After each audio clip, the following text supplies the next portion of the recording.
नमस्कार दोस्तों। Supreme court ने आज ईडब्ल्यूएस कोटे पर मुहर लगाते हुए कहा कि सरकार ने जो ईडब्ल्यूएस कोटे के तहत आरक्षण देने का जो फैसला लिया था वो संवैधानिक है। हम सारे याचिकाओं के माध्यम से इसको चुनौती दी गई थी कि ईडब्ल्यूएस कोटा संवैधानिक प्रावधानों के विपरीत है और यह संविधान के मूल ढांचे को यह विनष्ट करता है, मूल ढांचे का उल्लंघन करता है। इसी की वैधता को सुनवाई करते हुए सुप्रीम कोर्ट ने आज 5 न्यायाधीशों की बेंच ने इस पर मुहर लगा दिया। मुख्य न्यायाधीश जस्टिस यूयू ललित की अध्यक्षता में 5 न्यायाधीशों की पीठ ने इस पर आज सुनवाई की और सुनवाई के दौरान ये कहा कि यह आरक्षण जो ईडब्ल्यूएस कोटे के तहत सामान्य वर्ग के आर्थिक रूप से कमज़ोर लोगों को जो दिया जा रहा है वो संवैधानिक है। जस्टिस दिनेश माहेश्वरी ने कहा कि यह ईडब्ल्यूएस कोटा संवैधानिक ढांचों का उल्लंघन नहीं है बल्कि संविधान के प्रावधानों के अनुरूप यह आरक्षण दिया जा रहा है। इस बेला ने उनकी बातों का समर्थन करते हुए कहा कि ईडब्ल्यूएस कोटे के तहत दिया जाने वाला आरक्षण किसी भी तरह से संवैधानिक ढांचे का उल्लंघन नहीं करता है। दोस्तों, जैसा प्राविधानित है कि आरक्षण की सीमा 50% से अधिक नहीं हो सकती है। इस समय देश में जो आरक्षण प्रदान किए जाते हैं वो ओबीसी, एससी और एसटी को आरक्षण प्रदान किए जाते हैं। ओबीसी को आरक्षण 27% प्रदान किया जाता है, एससी को 15% और एसटी को 7.5%, यानी पिछड़ी जाति को 27%, अनुसूचित जाति को 15%, अनुसूचित जनजाति को 7.5% आरक्षण वर्तमान में दिया जाता है और इनकी संपूर्ण सीमा 49.5% होती है। लेकिन ईडब्ल्यूएस कोटा इसके बाहर दिया जाता है। अगर वो एससी, एसटी और ओबीसी को दिए गए आरक्षण में ईडब्ल्यूएस कोटा अगर जोड़ दिया जाए तो वो 50% से अधिक हो जाता है। इसी को लेकर के चुनौती दी गई थी सुप्रीम कोर्ट के समक्ष। 27 सितंबर को सुप्रीम कोर्ट ने अपना फैसला सुरक्षित रख लिया था।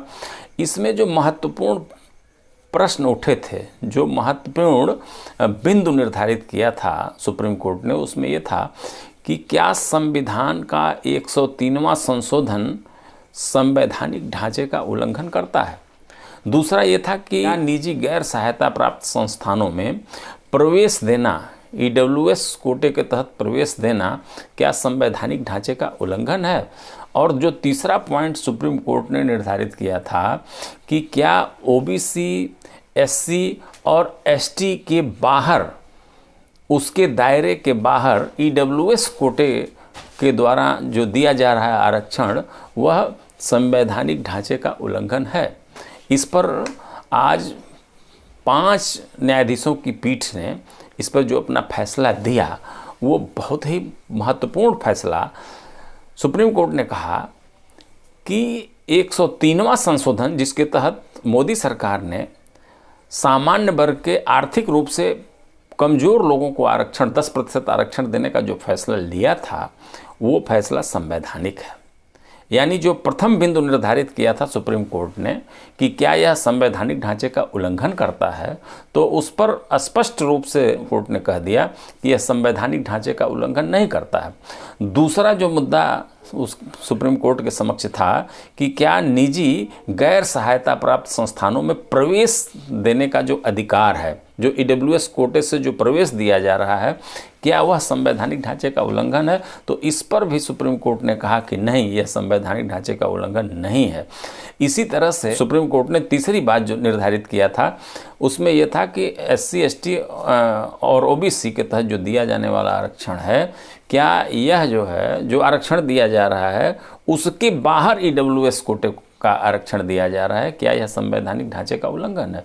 इस पर स्पष्ट रूप से जस्टिस यूयू ललित जो चीफ जस्टिस ऑफ इंडिया हैं, इनकी अध्यक्षता में जो 5 न्यायाधीशों की पीठ ने जो फैसला दिया उसने कहा कि यह किसी भी दृष्टि से संवैधानिक ढांचे का उल्लंघन नहीं है। देश में जितने भी आरक्षण दिए जा रहे हैं, ओबीसी, एससी, एसटी, इनको जो आरक्षण दिया जा रहा है उनकी जो सीमा है वो 50% से के अंदर है 49.5% आरक्षण प्रदान किए जाते हैं और इसका उल्लंघन नहीं है। जो चुनौती दी गई थी याचिका, उसमें ये कहा गया था कि जब संविधान में यह प्रावधान है कि 50% से अधिक आरक्षण नहीं दिया जा सकता, तो जो EWS कोटे के तहत 10% आरक्षण दिया जा रहा है सामान्य वर्ग के कमज़ोर लोगों को, आर्थिक रूप से कमज़ोर लोगों को, अगर इस 49.5% में 10% उस आरक्षण को जोड़ दिया जाता है तो यह 59.5% हो जाएगा। इसलिए ये संवैधानिक जो ढांचा है उसका ये उल्लंघन है। सुप्रीम कोर्ट ने आज स्पष्ट रूप से कह दिया कि EWS Kota OBC SC ST के बाहर दिया जा रहा है, वह उसमें शामिल नहीं है और यह किसी भी तरह से संवैधानिक ढांचे का उल्लंघन नहीं करता है। सामान्य वर्ग के आर्थिक रूप से जो पिछड़े लोग हैं उनको भी राष्ट्र की मुख्य धारा में अपने आप को समाहित करने का अधिकार है। उनको भी अपनी प्रतिष्ठा, अपनी गरिमा को बनाए रखने का अधिकार है। लगातार इस बात की मांग चल रही थी, आरक्षण के विरोध में सामान्य वर्ग के लोगों के द्वारा ये लगातार ये मांग की जा रही थी कि आरक्षण आर्थिक आधार पर होना चाहिए, आर्थिक रूप से कमज़ोर लोगों को आरक्षण मिलना चाहिए। उसी को दृष्टिगत रखते हुए जनवरी 2019 में मोदी सरकार ने 103वां संशोधन पारित किया था और 103वें संशोधन के माध्यम से ये आरक्षण सामान्य वर्ग के लोगों को जो आर्थिक रूप से कमज़ोर हैं उनको ये प्रदान किया गया था और उस व्यवस्था को न्यायालय में चुनौती दी गई थी, जिसको सुप्रीम कोर्ट ने कहा कि EWS कोटा के तहत दिया जाने वाला आरक्षण कहीं से संवैधानिक ढांचे का उल्लंघन नहीं करता है।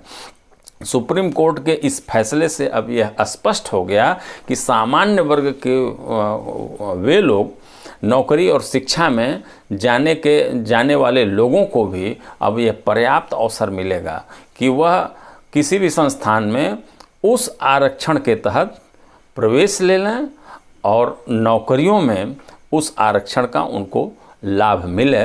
यह आर्थिक रूप से पिछड़े सामान्य वर्ग के लोगों के गरिमा और प्रतिष्ठा को बढ़ाने वाला निर्णय है। सुप्रीम कोर्ट के इस निर्णय का चारों तरफ से स्वागत हो रहा है और निश्चित रूप से ये स्वागत योग्य है। इसलिए स्वागत योग्य है कि लगातार आरक्षण के विरोध में जो मांग चल रही थी उसी को सुदृढ़ करने के लिए सुप्रीम कोर्ट ने ये व्यवस्था बनाई। सुप्रीम कोर्ट में अटॉर्नी जनरल ऑफ इंडिया और सॉलिसिटर जनरल ऑफ इंडिया ने स्पष्ट रूप से अपना बचाव करते हुए इस आरक्षण ये 103वें संविधान संशोधन का बचाव करते हुए कहा कि यह किसी भी दृष्टि से संवैधानिक ढांचे का उल्लंघन नहीं है। तो दोस्तों, निश्चित रूप से यह फैसला मील का पत्थर साबित होगा और लगातार वर्षों से जो सामान्य वर्ग के आर्थिक रूप से कमज़ोर वर्ग के लोग जो मांग कर रहे थे, जो अपनी पीड़ा को व्यक्त कर रहे थे, उन पीड़ा को दूर करने का ये बहुत बड़ा फैसला है जो स्वागत योग्य है। निश्चित रूप से ये कार्यक्रम, ये जानकारी आपको पसंद आई होगी। बहुत बहुत धन्यवाद। नमस्कार।